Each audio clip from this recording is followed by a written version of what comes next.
Bienvenue dans la rubrique des Market Movers. On retrouve Daniel Cohen de Lara, associé chez Next Momentum. Bonjour Daniel Cohen de Lara.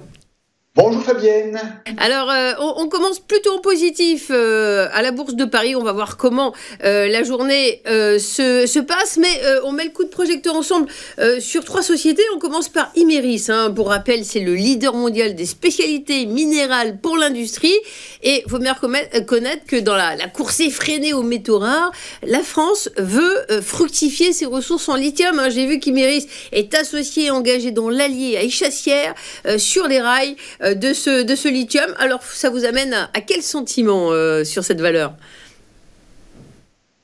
Eh bien, Fabienne, à court terme ou à très moyen terme, pas forcément extrêmement positif. Alors, on a un graphique que je vous présente là, qui date de quasiment du début de l'année, janvier, et on voit déjà que, il n'y a pas de tendance affirmée. On a eu un magnifique rallye qui a démarré sur la zone des 28 euros à peu près, oui 28 euros à la fin du mois d'avril, qui est allé au-delà des 40 euros, et puis avec le temps, on est revenu au niveau du démarrage de ce rallye.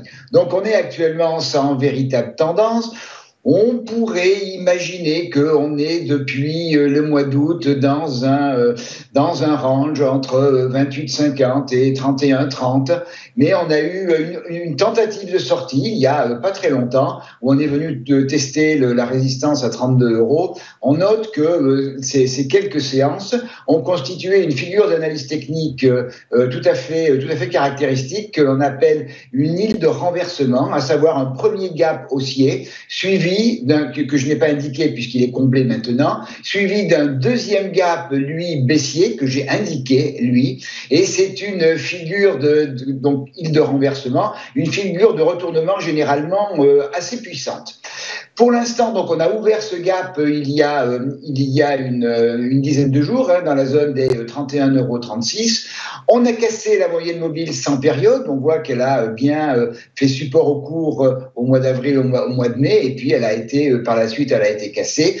Donc là, on vient de la casser. Et la petite moyenne exponentielle 34 périodes qui, elle, danse également, et en particulier dans la période baissière depuis le mois de juillet, est une belle résistance au cours, elle a été également cassée hier. On est maintenant dans la zone qui est vraiment la zone charnière, la zone des 30 euros.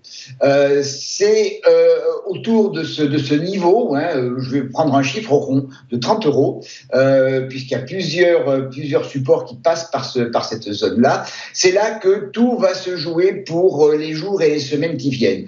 Première possibilité, et c'est a priori celle que j'envisage le plus, c'est-à-dire la rupture de cette zone des 30 euros, les cours continueront leur baisse, devraient continuer leur baisse, dans un premier temps vers 28,50, puis la zone 27,80, 28,06, et avec un objectif possible qui est ce gap qui avait été ouvert au mois de janvier dans la zone des 26,72 euros, 27,16 euros.